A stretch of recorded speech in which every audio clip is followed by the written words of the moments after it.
ആമിക്കുട്ട, ആരുടെ തുണി കഴുകണം ആമിക്കുട്ട? ഇതാരുടെ തുണി? വാവയുടെ തുണിയാ? ആമിയാണ് തുണി കഴുകി കൊടുക്കണ വാവയ്ക്ക്? തന്നെ? ആമി ചേച്ചിയാണോ? കുഞ്ഞു വാവ ആമി ചേച്ചിയാണോ തുണി കഴുകണത്? ഈ ഇട്ടിരിക്കുന്ന ഉടുപ്പാരുത് ആമി? ഈ ഇട്ടിരിക്കുന്ന ഉടുപ്പാരുത്? വാവയുടെ ഉടുപ്പാണ് ആമി ചേച്ചി ഇട്ടിരിക്കുന്നേ. തന്നെ? എന്നും വാവയുടെ തുണി ആമി ചേച്ചിയാണോ കഴുകി കൊടുക്കണ?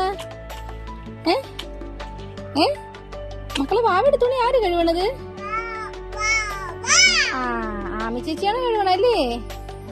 ഓ, പെട്ടെന്ന് കഴിവ്. വാവ ഇനി മൂത്രം ഒഴിച്ചിടും. എല്ലാം കഴുകണേ. നിറച്ചും കഴുകണേ. എല്ലാം കഴുകിയിടണേ.